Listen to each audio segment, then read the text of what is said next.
Good morning, all of you. In this part of alkyl and the aryl halides, we will discuss about the SN1 and the SN2 reaction, means the unimolecular nucleophilic substitution reactions and the bimolecular nucleophilic substitution reactions. So first of all, we will see the definition of the substitution reaction is what are the substitution reactions. As the name suggests, substitutes means replacement, means the reaction in which the one weak species, whether it is the electrophile or the nucleophile or the free radical, is replaced by the another strong species of the same nature, means electrophile is replaced by electrophile, nucleophile is replaced by the nucleophile. That called the substitution reaction. The substitution reaction may be of different type, the electrophilic substitution reaction or the nucleophilic substitution reaction. But in that particular lecture, we will discuss only about the nucleophilic substitution reactions and their types. So what are the nucleophilic substitution reactions? The nucleophilic substitution reactions are those reactions in which a weak nucleophile is replaced by another strong nucleophile. That called the nucleophilic substitution reactions. This type of compound will show the nucleophilic substitution reactions. The alkyl halides will show the nucleophilic substitution reactions due to their particular structure, because in their structure there is a R group, there is an alkyl group, and which is attached with an halogen atom by a single bond. Due to the presence of that single bond, they will show the substitution reaction, and due to the presence of the slight positive charge on the central carbon atom of the alkyl group, they will show the nucleophilic reaction. Because the central atom has slight positive charge, so the nucleophile, that is a negatively charged species, that the species which has the lone pair, will attack on the central carbon atom, so they will show the nucleophilic reaction. In that particular reaction, here you can see the nucleophile which has the negative charge will attack on the central carbon atom of the R, that is the alkyl group, and thus they will show the nucleophilic reaction. Further, there is a single bond in between the R group and the X atom, so they will show the substitution reaction. Means this type of reaction are shown by the alkyl halides. The alkyl halides will generally show the nucleophilic substitution reaction. It doesn't mean that they cannot show the other type of reaction. They can also show the other type of reaction, but basically they show the nucleophilic substitution reaction. So types of the nucleophilic substitution reactions. There may be the different type of substitution reaction, but in that particular lecture, we will limit it only up to the two types, that is the SN1 reaction and the SN2 reaction. SN1 means unimolecular, SN2 means bimolecular. So unimolecular nucleophilic substitution reaction and the bimolecular nucleophilic substitution reaction. So the reaction, as the name suggests, SN1, one means only one reactant molecule is involved in the rate determining step. That is the first step of the reaction, that called the SN1 reaction. So what are the SN1 reaction? The reaction in which only one reactant molecule is involved in the rate determining step, in the first step of the reaction, that called the SN1 reaction. And what are the SN2 reaction? As the name suggests, SN2, 2 means two molecules. If the two molecules are involved in the first step of the reaction, that called the SN2 reaction. अब आप example के द्वारा इस चीज को बड़े आराम से समझ पाएंगे कि हमें SN1 करवानी है reaction. SN1 means only one reactant molecule ही इन्वॉल्व होना चाहिए. सेकंड, आपका जो रिएजेंट है उसकी इन्वॉल्वमेंट ही ना हो. वो इन्वॉल्वमेंट कब नहीं होगी, उसके लिए अब हम डायग्रामेटिकली उस चीज को एक्सप्लेन करेंगे. देखो, हमने एल्काइल हैलाइड लिया. एल्काइल हैलाइड ये हमने कैसा लिया? कार्बन, कार्बन के ऊपर Cl, कार्बन को अपनी वैलेंसी 4 कंप्लीट करनी है. हमने वहां पे 4 डिफरेंट ग्रुप लगाने थे, एक Cl लगाया और 3 हमने R ग्रुप लगा दिए. जैसे हमने पहले क्लासिफिकेशन में पढ़ा था कि जो आपके alkyl halide are of three type: primary, secondary and the tertiary alkyl halide. Here in that particular example you can see that is the tertiary alkyl halide, because the carbon having the Cl is attached with the 3R group, so it is the tertiary alkyl halide. These 3R groups causes the steric hindrance. ये steric hindrance create करेंगे. Steric hindrance होने की वजह से जो carbon है जिसके ऊपर स्लाइड पॉजिटिव चार्ज और Cl जिसके ऊपर स्लाइड नेगेटिव चार्ज है, इस positively charged central carbon atom के ऊपर अब कोई अटैक नहीं कर पाएगा due to the steric hindrance. Due to the steric hindrance हम चाहते हैं अटैक ना हो, हम SN1 रिएक्शन चाहते हैं. SN1 रिएक्शन कब चलेगी? जब सेंट्रल कार्बन एटम के ऊपर फर्स्ट स्टेप के अंदर कोई अटैक ना हो, न्यूक्लियोफाइल का अटैक ना हो. तो देखो, न्यूक्लियोफाइल का अटैक नहीं होना चाहिए, अब नहीं होगा टर्शियरी अल्काइल हैलाइड के अंदर, क्योंकि स्टेरिक फैक्टर आ गया यहाँ पे. दूसरा, जो न्यूक्लियोफाइल है ये कब अटैक नहीं करेगा? ये सिर्फ तब अटैक नहीं करेगा जब ये न्यूक्लियोफाइल आपका वीकर हो. वो भी अभी हम देखेंगे. देखो, यानी अटैक नहीं किया न्यूक्लियोफाइल ने स्टेरिक हिंड्रेंस की वजह से, लेकिन रिएक्शन चली. फर्स्ट स्टेप के अंदर Cl with negative charge, Cl negative loss हो गया, तो कार्बन के ऊपर कंप्लीट पॉजिटिव चार्ज आ जाएगा, आपका कार्बोकेटाइन बनेगा। तो बोलो ये न्यूक्लियोफाइल अटैक कब नहीं करेगा? व्हेन न्यूक्लियोफाइल इज बोलो कैसा हो, वीक हो। कैसा होना चाहिए बोलो, वीक। और ये आर ग्रुप का साइज बोलो कैसा था, बोलो लार्ज साइज था यहाँ पे, ठीक है ना। न्यूक्लियोफाइल का भी साइज क्या होना चाहिए, लार्ज होना चाहिए। तो nucleophile must be the larger in size, it must be weaker one, क्योंकि बड़े साइज का होगा तो स्टेरिक हिंड्रेंस क्रिएट करेगा, वीकर होगा तो अटैक ही नहीं कर पाएगा। और साथ के साथ जो न्यूक्लियोफाइल, इसकी कंसंट्रेशन भी कम होनी चाहिए। If we add the nucleophile in less amount, so the chances of attack will also decreases, क्योंकि हमें SN1 रिएक्शन करवानी है यहाँ पे। तो टर्शियरी एल्काइल हैलाइड के अंदर ही रिएक्शन चलेगी SN1, उसके चलने के चांस ज्यादा होंगे। वीकर न्यूक्लियोफाइल होगा तो और इजिली चलेगी, न्यूक्लियोफाइल का साइज बड़ा होगा तो इजिली चलेगी, न्यूक्लियोफाइल हम कम अमाउंट में बाहर से डालेंगे तो भी वो इजिली चलेगी आपकी SN1 रिएक्शन। अब Cl के निकलने के बाद कार्बोकेटाइन जनरेट होगा, carbocation has the planar structure and the Cl, that is the living group, which is present in the container on the same side from where it departs out, जिधर से वो निकला है उसी साइड में अभी वो प्रेजेंट रहेगा उसी कंटेनर के अंदर, क्योंकि Cl नेगेटिव के मिलने के जो चांस हैं, जिस साइड वो लगा हुआ था, जिस राइट हैंड साइड में हमने रिएक्टेंट में शो किया था Cl जो कार्बन से अटैच था, तो उसी डायरेक्शन में राइट हैंड साइड में ही Cl नेगेटिव के मिलने के चांस ज्यादा होंगे।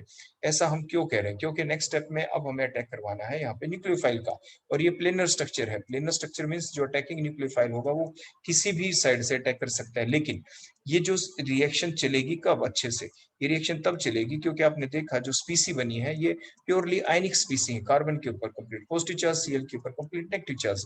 और जो आयनिक सब्सटेंस होते हैं they are more solvated, they are more dissolved in the more polar medium, means SN1 reaction is favored by more polar medium। जो SN1 reaction है बोलो कौन से मीडियम में ज्यादा फेवर होगी, the SN1 reaction is more favorable in the more polar medium। क्यों, उसका रीजन हमने बताया, क्योंकि यहाँ पे जो स्पीसी बनी है वो आयनिक है। कैसी है बोलो, वो आयनिक है। उसके बाद ये बेसिक फैक्ट था जैसे हमने आपको बता दिया, लाइक डिसोल्व्स लाइक है। उसके बाद न्यूक्लियोफाइल जो अटैक करेगा अब सेकंड स्टेप में, जो प्लेनर कार्बोकेटाइन आपका जनरेट हुआ है उसके ऊपर कैसे अटैक करे, due to their planar structure of the carbocation the nucleophile can attack from both side, from the front side and also from the back side। If you attack on the front side, there occurs the retention of the configuration. The product with the retention of configuration is the form, but it is formed in less amount because the chances of attack from the front side will be less due to the repulsion in between the Cl negative and the nucleophile, because the chances of presence of the Cl negative ion on that particular right hand side will be more. So the less chances to attack due to the repulsion between the leaving nucleophile and the incoming nucleophile. But the chances of the nucleophile from the backside will be more. So the product with the inversion of conjugation will be formed in more amount. Overall, there is a process that called the racemization. And the racemization may be the complete or the partial. If the two product formed in equal amount, that is a 50-50 ratio, then the complete racemization occurs. But here the two product, one is the retention of conjugation, other one is the inversion of conjugation. They are not formed in equal amount, they are formed in unequal amount, so there occurs the partial racemization। तो यहाँ पे partial racemization होगी। Means partial racemisation का यहाँ पे मतलब क्या है कि जो ये दो प्रोडक्ट है आपके, एक रिटेंशन कॉन्जुगेशन वाला है, अगर हम ये जो आपका मिक्सचर है जिसके अंदर जो आपका कंटेनर है जिसमें ये दो प्रोडक्ट बने हैं, अगर हम उस कंटेनर के अंदर से प्लेन पोलराइज लाइट को पास करते हैं, तो जो प्लेन पोलराइज जो लाइट है, मान लीजिए न्यूक्लियोफाइल जो रिटेंशन और कॉन्जुगेशन वाले में जो आपका न्यूक्लियोफाइल है, देखो जो राइट हैंड साइड में प्रेजेंट है, मान लीजिए ये प्लेन पोलराइज लाइट को राइट हैंड साइड में रोटेट करता है, दूसरा जो इन्वर्जन ऑफ कॉन्जुगेशन वाला लेफ्ट हैंड साइड में रोटेट करता है, लेकिन किसकी अमाउंट ज्यादा है, इन्वर्जन ऑफ कॉन्जुगेशन वाला प्रोडक्ट ज्यादा अमाउंट में है, तो लेफ्ट हैंड साइड में पीपीएल ज्यादा रोटेट होगी as compare to the right hand side. तो इसलिए एक जो मॉलिक्यूल है दूसरे मॉलिक्यूल के इफेक्ट को 100% कैंसिल नहीं कर पा रहा, क्योंकि 50-50% नहीं बने, so that called the partial racemisation. अगर एक मॉलिक्यूल दूसरे मॉलिक्यूल के इफेक्ट को 100% कैंसिल आउट कर देता है टुवर्ड्स द पीपीएल, पीपीएल को रोटेट करने के तरीके से, तो आप उसको कंप्लीट रेसिमाइजेशन कहते हैं। लेकिन यहाँ पे क्या हुई, आपकी पार्शियल रेसिमाइजेशन टेक्स प्लेस। अब हम देखते हैं अपने SN2 में। SN2 कौन सी रिएक्शन होती है? The two reacted molecules are involved. The first step of the reaction that is the rate determining step that called the SN2 reaction. तो SN2 होने के लिए कैसा होना चाहिए आपका एल्काइल हैलाइड? जैसे भी हमने देखा था SN1 में कि आपके न्यूक्लियोफाइल का अटैक ही नहीं होना चाहिए फर्स्ट स्टेप के अंदर। वो कब नहीं होगा? जब टर्शियरी एल्काइल हैलाइड हो। यहाँ पे अटैक करवाएंगे हम, तभी तो SN2 रिएक्शन कहलाएगी। तो अटैक कब होगा? जब हमारे पास जो एल्काइल हैलाइड है वो आपका प्राइमरी एल्काइल हैलाइड हो। आप देख भी पा रहे हैं the carbon containing Cl is attached only with one R group, so it is the primary alkyl halide. If there is no R, that also the primary alkyl halide. तो next हमने क्या देखा? कार्बन के ऊपर slight positive charge, Cl के ऊपर slight negative charge है, और जो न्यूक्लियोफाइल वो अटैक किसके ऊपर करेगा? वो सेंट्रल कार्बन एटम के ऊपर अटैक करेगा, और अटैक बैक साइड ही अटैक होगा, फ्रंट साइड तो अटैक होगा नहीं। तो जो बैक साइड ही अटैक होगा तो एक ही प्रोडक्ट यहाँ पे बनने वाला है, वो इन्वर्जन ऑफ कॉन्जुगेशन का होगा। जैसे SN2 SN1 के अंदर तो आपने देखा था दो प्रोडक्ट बने थे, one is the retention of conjugation जो लेस अमाउंट में बना था, other with inversion of conjugation जो कि मोर अमाउंट में बना था। यहाँ पे सिर्फ एक ही प्रोडक्ट बनेगा क्योंकि ओनली बैक साइड अटैक भी लगकर, क्योंकि पहली स्टेप के अंदर अटैक होना है, फ्रंट साइड से तो अटैक होगा नहीं, क्योंकि वहां पे लिविंग ग्रुप अभी फुली अटैच है जो Cl है, जो कि आपका लेफ्ट करेगा कुछ समय के बाद अटैक होने के बाद, तो बैक साइड अटैक होगा। सेकंड वन, जो ये Cl यहाँ से रिप्लेस हो जाएगा, तो पुराना बॉन्ड जो ओल्ड बॉन्ड है CCl के बीच start breaking and new bond start forming there, तो मीन्स एक ट्रांजिशन स्टेट भी यहाँ पे बनेगी। तो ये अटैक कब होगा बैक साइड का? जरूर कब होगा? When the nucleophile is stronger one. कैसा हो? स्ट्रॉन्गर हो, वन हो, स्मॉल साइज का हो, और हम जो बाहर से ऐड करें न्यूक्लियोफाइल को वो लार्ज अमाउंट के अंदर हो, मोर कंसंट्रेटेड हो। आप लार्ज अमाउंट के अंदर न्यूक्लियोफाइल को डालें, वो स्ट्रॉन्गर होना चाहिए आपका न्यूक्लियोफाइल, वो आपके स्मॉल साइज का होना चाहिए, तो वो जरूर अटैक करेगा सेंट्रल कार्बन एटम के ऊपर एल्काइल हैलाइड के, जिसके ऊपर स्लाइड पॉजिटिव चार्ज है। तो SN2 रिएक्शन होने के लिए फेवरेबल कंडीशन होती है। नेक्स्ट, क्योंकि यहाँ पे आपके प्राइमरी एल्काइल हैलाइड भी लिया, देखो ट्रांजिशन स्टेट बनी, जो आपका old bond start breaking, new bond start forming, तो जिसकी वजह से कार्बन एटम के ऊपर जो स्लाइड पॉजिटिव चार्ज था, Cl के ऊपर स्लाइड नेगेटिव चार्ज जो था, वो अपने इलेक्ट्रॉन लेके जाना शुरू करेगा, और न्यूक्लियोफाइल जिसके ऊपर स्लाइड नेगेटिव, देखो हमने ट्रांजिशन स्टेट शो की है यहाँ पे। और क्योंकि सिर्फ slide positive slide negative charge है, आपके जो पीछे स्पीसी बनी थी SN1 में, वहां पे कंप्लीटली आयनिक स्पीसी बनी थी। आप देख पा रहे हैं कार्बोकेटाइन जो बना था, कार्बन के ऊपर स्लाइड पॉजिटिव चार्ज है, Cl के ऊपर स्लाइड नेगेटिव चार्ज है, कंप्लीट आयनिक स्पीसी है। तो on the basis of the fact that like dissolves like, तो वो आपकी कंप्लीट आयनिक थी। तो जो SN1 रिएक्शन थी वो मोर फेवरेबल किस में थी? मोर पोलर मीडियम के अंदर। और ये रिएक्शन किस में फेवरेबल होगी? क्योंकि slide positive slide negative charge है, तो SN2 reaction will be more favourable in less polar medium, less polar medium. अब उसके बाद आपका आपका फार अपार्ट चला जाएगा, Cl यहाँ से रिप्लेस हो जाएगा, आपका प्रोडक्ट बनेगा with the inversion of configuration, एक ही प्रोडक्ट बनेगा with the inversion of configuration. तो ये था SN2 के बारे में। अब इसके पॉइंट क्या क्या बने आप देखते जाएं। पहला पॉइंट तो देखो डेफिनेशन ही थी। क्या थी डेफिनेशन SN1 की? कि the reaction in which only one reactant molecule is involved in the first step of the reaction is called the SN1 reaction. Exam में जब आपसे कभी क्वेश्चन पूछा जाए तो आप इसी टाइप से डायग्राम बनाएंगे, जब ये डिफरेंस आपसे एग्जाम में पूछे जाते हैं। तो आपका सबसे पहला पॉइंट, उसकी डेफिनेशन ही आपको लिखनी है। SN2 की डेफिनेशन क्या होगी? The reaction in which the two reactant molecules are involved in the first step of the reaction that is the rate determining step that called the SN2 reaction. उसके बाद आप जो सेकंड, थर्ड, फोर्थ जितने भी point लिखेंगे वो आप देखते जाएंगे डायग्राम को, जो जो भी हमने बोला उसी बेसिस के ऊपर आप उन सारे पॉइंट्स को लिख देंगे। जैसे सेकंड पॉइंट क्या बनेगा? The carbocation is formed in the SN1 reaction and no carbocation is formed in the SN2 reaction in the transition state is formed। जो कार्बोकेटाइन जब भी बनता है तो उससे क्या होता है? Rearrangement is possible. तो SN1 रिएक्शन में क्योंकि कार्बोकेटाइन बने थे इसलिए rearranged product can be form. Paper में क्वेश्चन एग्जाम में आपसे पूछा जा सकता है why the rearranged product can be formed in the SN1 reaction, या in which of the following reaction the rearranged product can be formed, SN1 और the SN2? आप आंसर लिखेंगे SN1। SN1 में क्यों? क्योंकि रीअरेंज्ड प्रोडक्ट किस लिए बनता है? Because the intermediate carbocation is formed. तो प्राइमरी कार्बोकेटाइन से ज्यादा स्टेबल सेकेंडरी होता है, सेकेंडरी से टर्शियरी कार्बोकेटाइन होता है। If the rearrangement is possible then the rearrangement will surely be takes place. आपका प्राइमरी सेकेंडरी कार्बोकेटाइन में जरूर कन्वर्ट हो जाएगा, सेकेंडरी टर्शियरी में कन्वर्ट हो जाएगा if there is any possibility of the conversion of primary into secondary or into tertiary carbocation। इसलिए rearrangement is possible, इसलिए rearranged product can be formed in the SN1 reaction and no rearranged product can be formed in the SN2 reaction। Next, अब हम देखेंगे कि attack कैसे होता है, क्योंकि SN1 जो रिएक्शन होती है, the SN1 reaction the intermediate carbocation is formed which has the planar structure, so there is a possibility of attack of the incoming nucleophile from both of the side, that is from the front side attack also takes place and the back side also takes place, but the chances of the back side attack is more than the front side. That's the another issue, but the both backside and the front side attack by the attacking nucleophile by the incoming nucleophile takes place, but in the SN2 reaction only the backside attack can take place in the first step of the reaction, क्योंकि दोनों side से attack हुआ front और back side से, इसलिए कितने product बनेंगे यहाँ पे, two product will be formed in the SN1 reaction, one with the retention of conjugation, other one with the inversion of conjugation. Retention of conjugation वाला आपका लेस अमाउंट में बनेगा और इन्वर्जन ऑफ कॉन्जुगेशन वाला more amount के अंदर बनेगा, और SN2 के अंदर only one product is form with the inversion of configuration.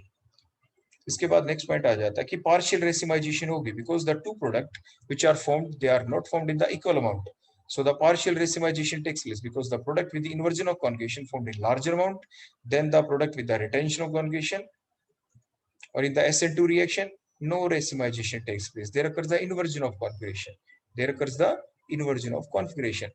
और SN1 reaction favored कब होगी, कब वो easily चलेगी, किस केस में easily चलेगी, तो SN1 reaction is more favored in more polar medium और SN2 reaction is more favored in less polar medium। और SN1 और कब फेवर होगी, it is favoured by weaker nucleophile क्योंकि हम चाहते हैं उसका अटैक ही ना हो, by the large size nucleophile क्योंकि लार्ज साइज का न्यूक्लियोफाइल होगा तो बल्कीनेस की वजह से वो स्टेरिक हिंड्रेंस क्रिएट करेगा और वो अटैक नहीं कर पाएगा।